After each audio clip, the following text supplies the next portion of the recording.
At the end of World War II, most people think the suffering stopped. But for millions of German soldiers captured by Joseph Stalin's forces, it was only just beginning. They were dragged into a harsh system of camps, forced labor, and psychological pressure where survival was never guaranteed. What happened to them became one of the darkest chapters in human history.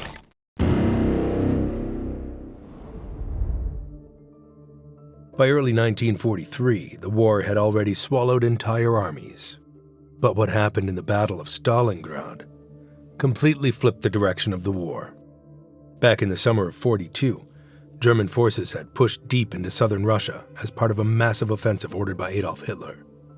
The goal was to capture oil fields in the Caucasus and cut off Soviet supply lines along the Volga River. Stalingrad was not just another city. It carried the name of Joseph Stalin, which made it symbolically important. That meant neither side was willing to give it up, no matter the cost. What followed was months of brutal, close-range fighting that turned the city into rubble. German troops, especially the 6th Army, were stretched thin as the fighting dragged on. Supplies became harder to deliver, and the Soviet resistance didn't break like the Germans expected. Instead, the Red Army adapted. They stayed close to German lines, making it harder for German air power to strike without hitting their own men. By November 1942, the Soviets launched a massive counterattack, known as Operation Uranus. Instead of attacking the strongest German positions, they hit the weaker Romanian and Hungarian forces guarding the flanks. Within days, the trap was complete. The entire 6th Army was surrounded. Inside that pocket, the situation collapsed fast. The German command promised that supplies would be flown in by air, but it was nowhere near enough. Soldiers were surviving on a few hundred calories a day. Horses were slaughtered for meat, and even that ran out. Some men boiled leather belts or ate whatever scraps they could find. Ammunition was limited, and medical supplies were almost gone. Wounded soldiers lay untreated in freezing conditions, many just dying slowly from infections or exposure. Frostbite became common as temperatures dropped below -20 degrees Celsius. Weapons jammed in the cold, and even basic movement became painful. At the center of all this was Friedrich Paulus. He wasn't known as a bold battlefield commander, but he followed orders strictly. Even when it became clear that the army was trapped, he continued to obey Hitler's command to hold position and not attempt to break out. By January 1943, the situation was beyond recovery. Soviet forces were closing in tighter every day, splitting the German pocket into smaller sections. On January 30th, Hitler promoted Paulus to field marshal, reminding him indirectly that no one with that rank had ever surrendered. But the next day, on January 31st, 1943, Paulus surrendered to Soviet forces in the southern part of the city. The remaining northern pocket held out for just a couple more days before collapsing on February 2nd. What was left of the 6th Army, around 91,000 men, walked into captivity. But by that point, they were barely functioning as an army. Many men were severely malnourished, some weighing under 50 kilos. Uniforms were torn, boots were falling apart. Frostbite had already taken fingers, toes, and in some cases entire limbs. Disease was spreading quickly, especially typhus and dysentery, because there was no sanitation or proper shelter.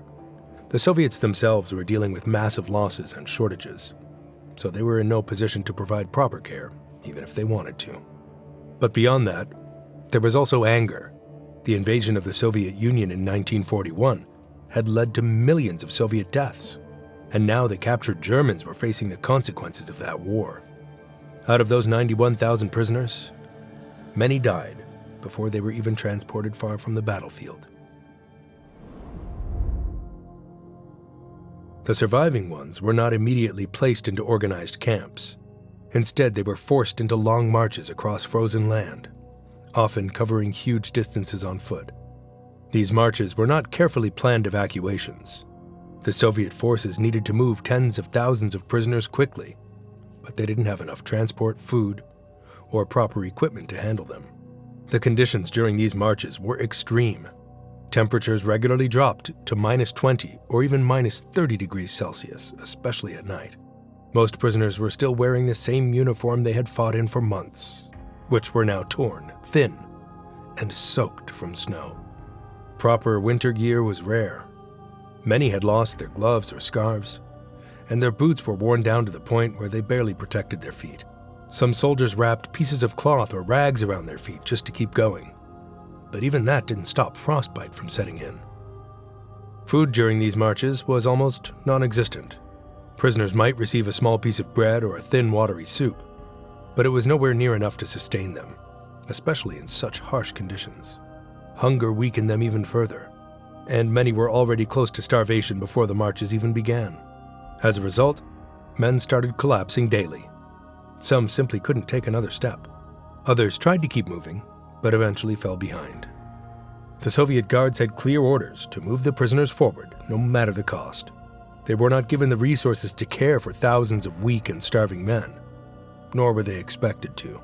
If a prisoner slowed down too much or collapsed, he was left behind. There was no system to pick them up later, no medical teams following behind. Many prisoners died overnight. After a full day of marching, they were often left in open areas with little to no shelter. Exhaustion took over, and in freezing temperatures, falling asleep could mean never waking up again. Bodies were left where they fell, quickly covered by snow. There were no graves, no markers, nothing to show that they'd ever even been there. Long before these prisoners started arriving, the Soviet Union had already built a huge network of forced labor camps under the control of the NKVD. This system, known as the Gulag, had been expanding since the 1930s. It was originally filled with Soviet citizens, including political prisoners, suspected enemies, and even ordinary people accused of small crimes. By the time World War II was in full swing, the system was already holding millions. So when German prisoners started coming after 1943, especially after Stalingrad, there was no need to build something new. They were simply pushed into a system that was already designed to extract labor from people until they broke. Under Joseph Stalin, the logic was cold and simple. The Soviet Union had been devastated by the war. There weren't enough workers to rebuild everything quickly. German prisoners filled that gap. Once prisoners entered the camp system, they were often transported again, sometimes thousands of kilometers away. Many were sent deep into Siberia, where winters were even harsher than what they had already experienced. Others were sent into the Ural Mountains for mining, or to Central Asian regions like Kazakhstan, where extreme heat in summer replaced the freezing cold. Daily life inside the camps followed a strict and brutal routine. Prisoners were woken up early, often before sunrise, and sent out to work for 10 to 12 hours, sometimes longer if quotas weren't met. In coal mines, they worked in dangerous underground tunnels with poor ventilation, where cave-ins and accidents were common. In forests, they cut down massive trees using basic tools, dragging heavy logs through the snow. On construction sites, they rebuilt railroads and cities by hand, carrying bricks, clearing debris, and mixing materials without proper equipment. The work was exhausting even for a healthy person, and most of these men were anything but. Food became the center of everything. Rations were directly linked to how much work a prisoner completed. A man who met or exceeded his daily quota might receive a slightly larger piece of bread, maybe 600 to 800 grams, along with a thin soup made from cabbage or potatoes. But if he failed to meet the quota, his ration dropped sharply. That meant less strength for the next day, which made it even harder to meet the quota again. This system trapped prisoners in a downward spiral, and eventually, many simply collapsed and died. Disease spread quickly in these conditions. Barracks were overcrowded, poorly heated, and often infested with lice, which helped spread typhus. Dysentery was common because of dirty water and poor sanitation. Tuberculosis spread easily in cold, damp environments where people were packed tightly together. Medical care was extremely limited. Some camps had doctors, but they lacked medicine and supplies. In many cases, prisoners who were too sick to work were simply left to die because they were seen as useless. While millions of prisoners were being pushed into labor camps, the Soviet leadership also saw another opportunity. War wasn't just about weapons and soldiers. It was about influence, morale, and control over people's beliefs. This is where the idea of using prisoners as a psychological tool came in. In 1943, the Soviets supported the creation of the National Committee for a Free Germany, often shortened to NKFD. This group was made up of German prisoners, including both soldiers and officers, who were willing or pressured to cooperate with Soviet authorities. The purpose was to weaken Nazi Germany from the inside by breaking the confidence of its own army. The NKFD wasn't just a small side project. It became a key part of Soviet propaganda efforts. Members were used to write leaflets, record radio broadcasts, and send messages directly to German troops still fighting on the front lines. These messages told soldiers that the war was lost, that continuing to fight was pointless, and that surrendering was the only way to survive. They also criticized the Nazi leadership, blaming them for the suffering of German soldiers. At the beginning, most prisoners refused to take part. For many, loyalty to Germany and fear of being seen as traitors kept them from cooperating. There was also a real risk that if Germany somehow won, or if they returned home later, being known as someone who worked with the enemy could have serious consequences. So in the early stages, the NKFD struggled to gain support. But over time, conditions inside the camps started to change people's decisions. Hunger, exhaustion, and the constant fight to stay alive made survival the top priority. Some prisoners realized that cooperating could improve their situation, even if only slightly. They might get better food, lighter work, or a safer position away from the harshest labor. For men who were already on the edge of death, that small difference could mean everything. One of the most important turning points came when Friedrich Paulus agreed to support the Soviet effort. After his capture at Stalingrad, he was initially held separately from other prisoners and treated somewhat better. Over time, he began to cooperate, eventually joining anti-Nazi activities. This was a huge shock to the German leadership. Seeing someone of that rank speaking against the regime sent a powerful message.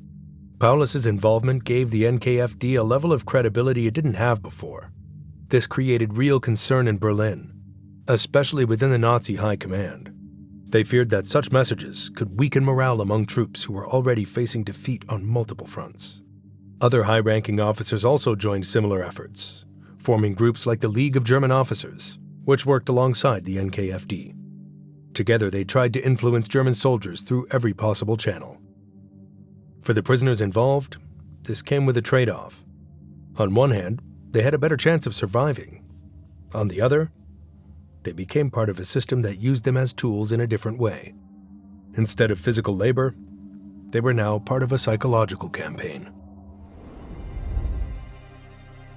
In May 1945, Nazi Germany officially surrendered, bringing the war in Europe to an end. For millions of people, it meant relief, celebration, and finally going home. But for German prisoners sitting in Soviet camps, that moment didn't change anything. There were no trains waiting for them, no announcements of release, no sign that their ordeal was over. They woke up the next day and went back to work just like before. The Soviet Union had paid a massive price during the war. Around 27 million people were dead, including soldiers and civilians. Entire cities like Stalingrad, Minsk, and Kyiv had been flattened. Railways were destroyed, factories were gone, farmland had been burned or abandoned. The country needed rebuilding on a huge scale, and fast, and German prisoners would help rebuild what Germany had destroyed. By 1945, there were millions of German prisoners spread across the Soviet Union. Some had been captured earlier in the war, others during the final battles as the Red Army pushed into Eastern Europe and Germany itself. Large numbers were taken during operations like the Soviet advance into Berlin.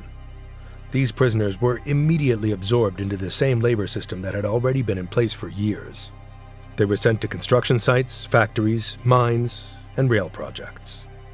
In cities like Stalingrad, prisoners cleared mountains of rubble left behind by months of fighting. They rebuilt roads and bridges that had been blown apart. In industrial areas, they worked to restart factories that had been damaged or abandoned. In remote regions, they continued mining coal, cutting timber, and laying railway tracks across long distances. The work became part of the Soviet economy. Conditions did improve slightly compared to the worst years during the war, but they were still extremely harsh. Food rations increased in some camps, especially for those doing heavy labor. But it was still not enough for many prisoners to fully recover. Disease remained common, and medical care was still limited. Winters continued to kill those who were too weak to survive the cold.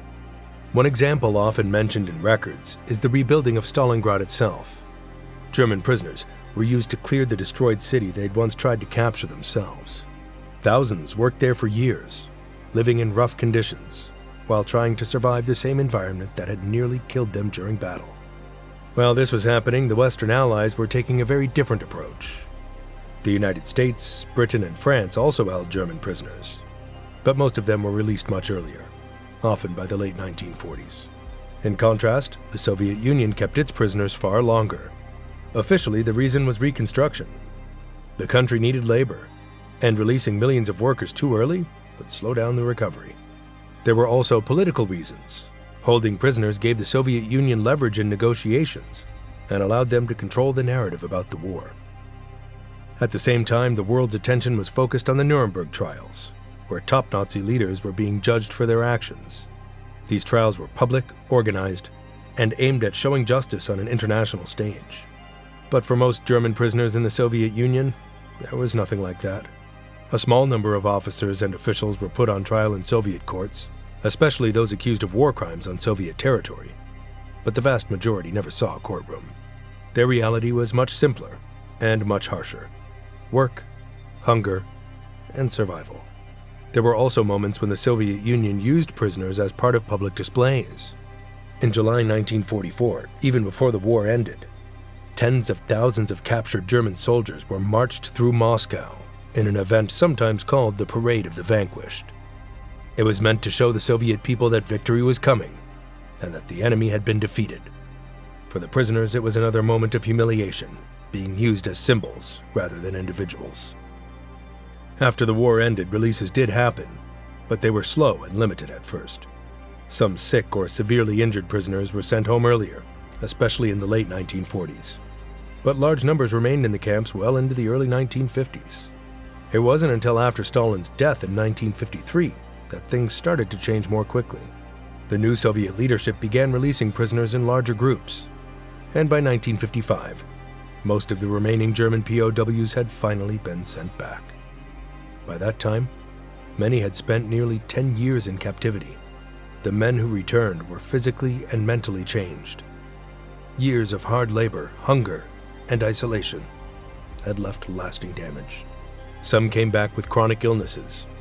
Others struggled to adjust to normal life again after spending so long in a system where survival was the only focus. And then there were those who never returned at all. Hundreds of thousands had died over the years, buried in unmarked graves across the Soviet Union, far, far from home. For them, the war didn't end in 1945. It ended slowly inside camps.